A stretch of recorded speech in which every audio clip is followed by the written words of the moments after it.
Professor Tariq, you mentioned you're an optimist of what the future has in store, inshallah. But I do put this to you, however. The one writer in France, a Muslim writer, he said he feels that there's no hope of the situation in France getting better, saying that the attacks against Muslims and Islam is similar to the Quraysh. There's no room for Islam in the public discourse is simply too intolerant.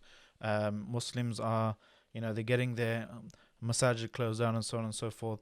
And I was waiting for him to just drop the H word, Hijrah.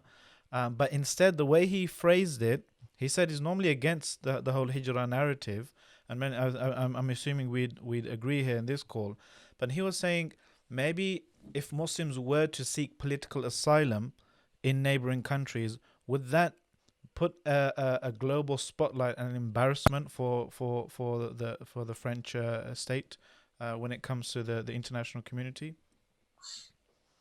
To tell you the truth, I don't think it's going to work. It's just maybe it's a cosmetic political positioning here. I don't think it's my take on what is happening in France. Yes, it's difficult. Yes, some mosques are closing, but at the same time, I have been here for the last and working at the grassroots level for the last almost 40 years working.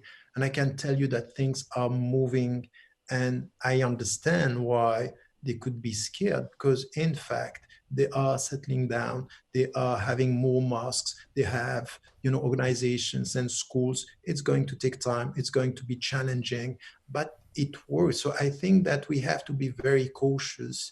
At the end of the day, they are citizens. They are going to vote, and they are much more visible everywhere. 10 years ago, you didn't have all these journalists coming from, North African countries and African countries. Now they are here. They are medical doctors. They are teachers. They are university students and university professors. We have to be patient, and we have to be, at the end of the day, tawakkul ala Allah. It's exactly this.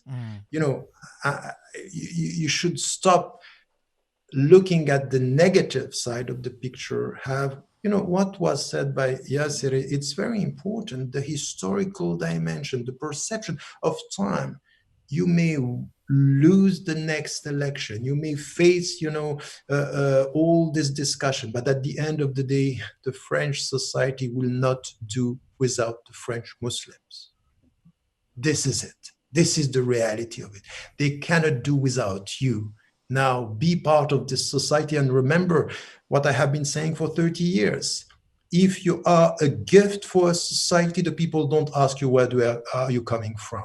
But if you are perceived as a problem, of course, they will ask, oh, you're not one of us. But yes, it's difficult. Yes, it's going to take time. But I think that there is only one duty.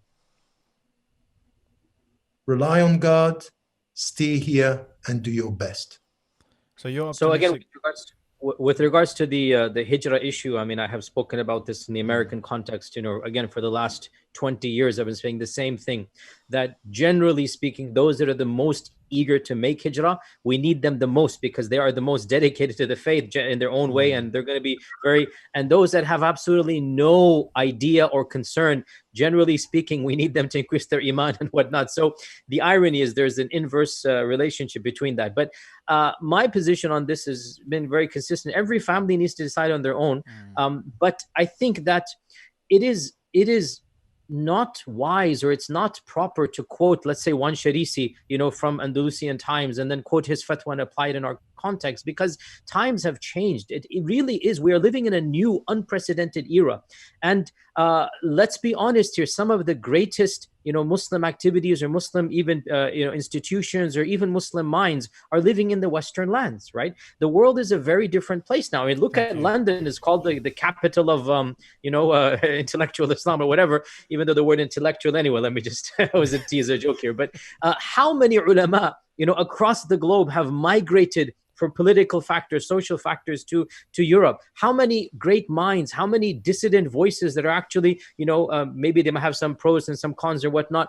So this notion of this clear demarcation between Dar al-Islam versus the other Dar, we have to rethink through that issue these days. And I'm not the only one saying this. So many great ulama, Dr. Akram Nadawi, and so many ulama of the Europe and America are saying this simplistic categorization, that binary categorization that might have been valid 500 years ago, it is no longer valid right now. And there are pros and cons everywhere in the world. We make the best of our situation, and as long as we have the freedom to worship Allah subhanahu wa ta'ala and to pray our prayers, and we're not being forced to commit kaba'ir, as long as that is the case from a fiqh perspective, you cannot make the argument that it is obligatory to migrate. And then it is up to the individual whether they choose to do so. But I think overall, the presence of Muslims around the globe is a very positive factor, and that we need to understand, as long as Muslims are giving back and their presence is being felt, inshallah, a lot of khair and good can come out wherever they are. Just one point that I wanted to make, because I have been, once again, I wrote about this when I started to look at the situation of Muslims in Europe by writing about to be a European Muslim.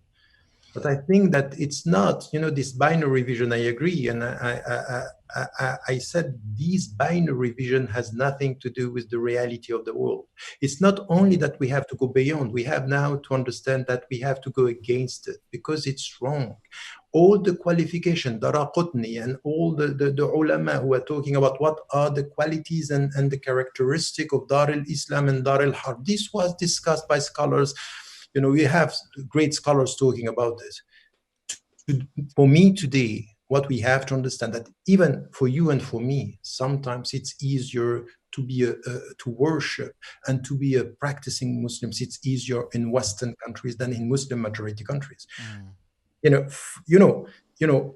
90% of what I'm saying in the West would be impossible for me to say it in Muslim majority country and my country in origin in Egypt. This is why I'm here, by the way. So for me, the world today is the abode and dar is-shahada. Wherever you are as a Muslim, bear witness to the message of Islam. Even in Muslim majority countries, you know why?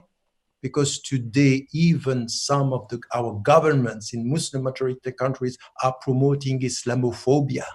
Islamophobic discourse is the reality of it. It's coming in Muslim majority countries. So the fact that we are talking about Dar al-Islam, Dar al-Harb, this is not only today wrong from, and by the way, it's not coming from the scriptural sources, not coming from the Quran with Sunnah, it's coming from a perception, an understanding of the way the world was organized. Now we have to say this is wrong and we have to change it. So wherever you are, when you can say La ilaha illallah, you are at home. And if you are at home, rely on God, pray, do what you have to do, and serve the people around you. This is to be a witness. So what we should ask the Muslims, wherever you are, is not to categorize, in a very artificial way, the land or the space where you are. It's just wherever you are now is to change your perception and stop having your body in one country and your heart in another one. Because at the end of the day, if you say La ilaha illallah and you pray, your first duty is to gather your heart and body and to pray where you are and to serve where you are and to serve this human brotherhood that is essential to our understanding. So I would say that our qualification of the world, our perception of the world is the starting point of the way we have to deal with al-mu'amalat in our societies, the way we understand this, how do we serve, how do we promote this. And I think that when I started talking about this, even, when I wrote to be a European Muslim, what I got from Muslims is, no, not to be a European Muslim, to be a Muslim in Europe.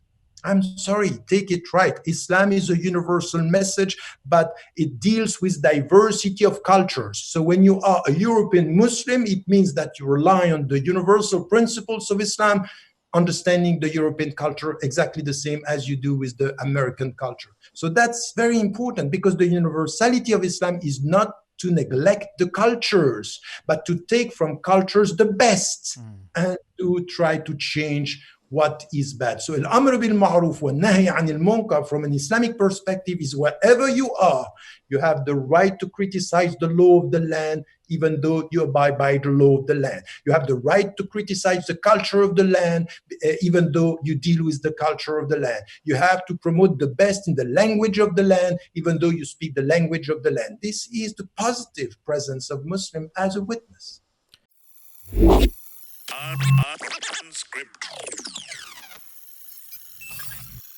Unscripted.